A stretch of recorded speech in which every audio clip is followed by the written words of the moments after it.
Sheikh Arobe Bole kana kana bulchul behu kuno iskalat rufetin jiraje rufetuma qajam masuma gode lalasit Gafite tidabri kadati. haya jara afranta koli qabde jirru kuno wala mu qabane jette Maalif jetteedha? Namootatu booda gaafa nu dhabamne isiniin awwaala. haya Ammuma gaafa nu jirru awwaalamuu qabdanii. Maaliif jennaan gaafa nu keessaa deemne beeytonni hayyoonni haya jajjabni namni akka kennaa yoo isin keessaa deeme namni isin yaadatu duutanuu isinin awwaalan. Maarree gaafuma nu jirru kana jiramaan keessan awwaalamuu qaba. Hamzaa Hajii keessattuu keeppima waliin awwaalamuu qaba. Yoo keeppii waliin hin awwaalamin biyyama gubbaa keeppii kaayan. Maaliif jennaan wayitara fullee keeppii waliin rafa bishaan daakullee keeppii waliin daakaa. Rabbitu isaan qabate waan inni ammootiin uf jalaa nan bifne rafu uf jalaa nan bifne nullee irraa nan bifnu jennee akka higoodha.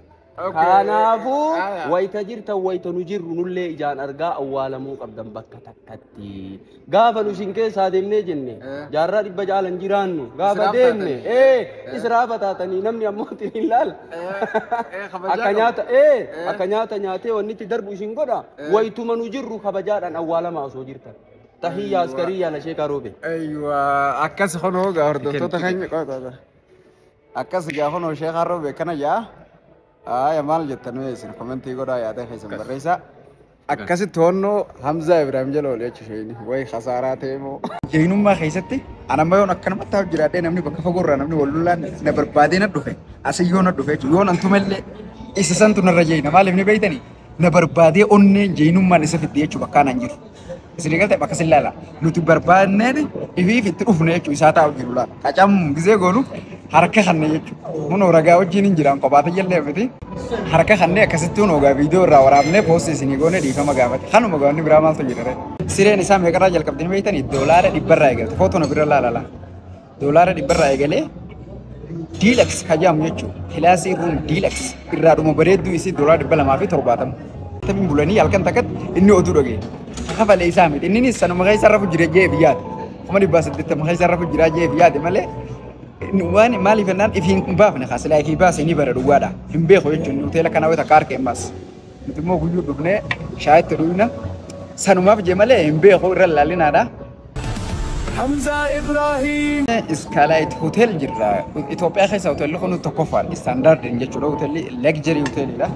Iskalaayit hotel meenuu kitaabni isaanii kan akka isaa hanga waa dhuydee qoftee hara deemtu wallaaltutti fi hanga makiyaatootti waan bishaanitti asirra jiru wanni hundinuu gatiin isaa jechuudha. Karaa gabaabaa Iskalaayit hoteeliin hoteela nuti ganamuu dhufnee makiyaatoo irraa dhuynu buna irraa dhuynu jechuudha. Hoteela keenya hoteela wanni ati fayyadamtuu fi inni waliin ginnu inni bareedaa irraa dhumaati garuu wanni isa keessa fayyadamtu irra kashee jechuudha. Istaandaardii uummata Itoophiyaatiin deemaa jechuudha wanni ati fayyadamtu. Lammi biyya alaatiif ammoo doolaaraatiitu irraa fuudhamu mana kanatti. Waliin gitu jechuudha lammi Itoophiyaatii fi lammi biyya biraa tokkoo miti. Garuu ammoo wanni fayyadamnu hundinuu waluma qixa gosuma takka nyaatallee gosuma takka yoo nyaatte kafaltiin wal dhabaa jechuudha. Lammi biyya alaatii fi Itoophiyaa irratti. Maal jennaan isaan wanni inni kafalanii doolaaraan jechuudha. Immoo qarshii Itoophiyaatiin kafalla kanuma. Sireen isaa meeqarraa jalqabdini beeytanii doolaara 100 eegalte footona bira laalala. Doolaara 100 eegalee Deluxe kajamu jechuu kilaasii ruum Deluxe irraa dhuma bareedduu isii doolaara 270 Deluxe tajamtu jechuudha. Doolaara 270 kana qarshii teenya yoo jijjiirre jechuudha. Kuma 50 kuma 60 hin ga'u jechuudha. Isin galteemi akkasi parnaayit jira tarreellaa garaagarummaa isaa istaandaardii noormaalaa jira Deluxe tajamtu tama carrashaa tan jechuudha tarreellaa qarshii doolaara 100 haasee haga 270 doolaara qarshii Itoophiyaa 180 halkan takkatti hoteelli bulan Itoophiyaa keessa hin jiru jechuudha. Yoo gartee gaa namni hedduudhaan faamilii hedduu nyaata hedduu waadila walitti dabalame malee jechuudha. Waadila haa kilaasii dila nama kilaasiin kunummaanu garteemi ta faamilii nam 10 15 baattuu jira. Kana walitti dabalanii nyaata isaanii walitti dabalanii 150 110 maybe 110 ta'uu danda'a jechuudha. Kun ammoo gaa kilaasiin ibsu. Amma gaa tasheekan roobee juutuni kilaasii namni tokko bulu argitanii jirtan 100 eegala. Yoo akkaan bareedu VIP Deluxe tajamtu saniin qabadda jee Deluxe roomiin qabadda yoo hojjetu taate qarshii doolaara 270 jechuudha. hangen ni afsun mana manu jiru mana mati arge gurban lala ma khara gaba bana sini isa miti khafal inni oduma gafate qarshi megennan qarshi ngana gurra dage hotel escalati khumadi badi demin bulani khumadi bas demin bulani yalkan takat inni odu dage khafal isa miti inni sanu magai sarrafu jiraje biyad khumadi bas demin magai sarrafu jiraje biyad male nuwani mali fenan ifin mbafne khasla ki bas ni bara duwada himbe ko yechun hotel kana weta karke mas mitumo guyu dubne shayat ruina sanuma jemale himbe ko rallalina da hono duga jirto ana sini meten jira google rasena lala skala hotel addis ababa ethiopia khaisa addis ababa khaisa hotel qalin khamija sarch gura ififo sini fida google yechu google ro wonni duga man jirto wali mana mana khajibani baytani akas sini jenna tanuma wanguddo meti harkumatat yohna fan mal be yo jenna rawya ega yohni mbekh hotel kana janu ni de ngeduma ke yechu sanuma male wambirati meti sini jenna amma garuga bartani khono nutlen kamne difamalle nama frena walu sani ani tholafi yade wangari finje male amenya miti yono tu sundura dum namni sena walu njiru namni sen khabaju njiru difama tan ma fa yono duro dutan kajello to khabanye sena wala je difama je jira abama ga ni tubakenni tawti tuhunu yechu enyu kabedu khadima tiru mo khabakataye akanama segete reje yada ga tare senu nama sibar badde sen tufemo tane sinunu beitan odu bira ohun marbachisu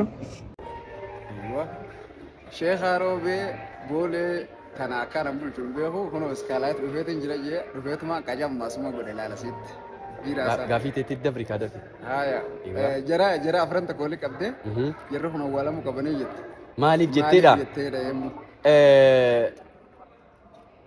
namota tu boda gafa nu dabamne sinin awwal haya ammu mogafa nu jirru awwalamu qabdani malif jennan gafa nu keessa deemne beeytonni hayyonni haya jajjabni namni akka keennayo isin keessa deeme namni isin yaadatu duutanu isinin awwalan maarre gaafuma nu jirru kana jiramaan keessan awwaalamu qaba hamza haji keessattuu keeppi waliin awwaalamu qaba yoo keeppi waliin hin awwaalamin biyyama gubbaa keeppi kaayan maaliif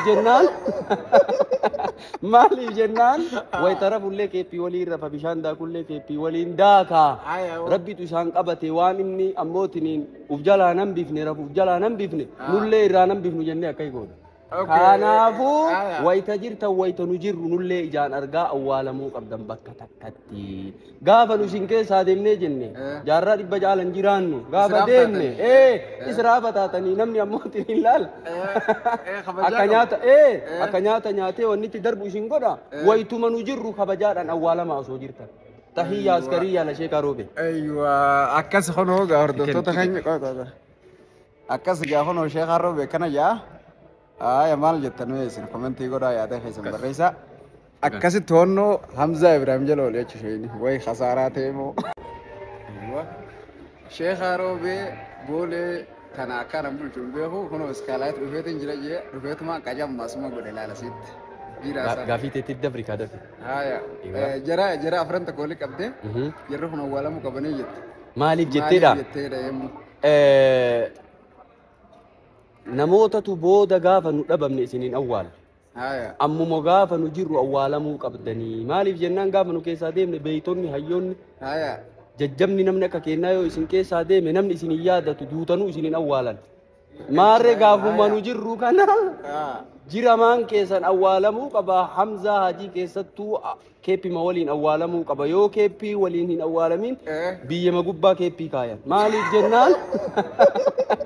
maaliif jennaan way tarafullee keeppi waliin rafa bishaan daakullee keeppi waliin daaka rabbitu isaan qabate waan inni ammootiniin uf jalaa nan bifne rafuuf jalaa nan bifne nullee irraa nan bifnu jennee akkay goona kanaafu wayta jirta wayta nu jirru nullee ijaan argaa awwaalamuu qabdan bakka takkatti gaafa nu isin keessaa deemnee jenne jaarraa dhibba jaalan jiraannu gaafa deemne israafa taatanii namni ammootiin hin laal akka nyaata nyaatee wannitti darbu isin godha waytuma nu jirru kabajaadhaan awwaalamaa osoo jirtan tahiyya askariyya la sheeka roobe aywa akkas hono ga hordoftoota keenya qoota akkas gaa hono sheeka roobe kana jaa ya mal jettanu yesin commenti goda ya da hesan barisa akasi tonno hamza ibrahim jalo le chishini way khasarate mo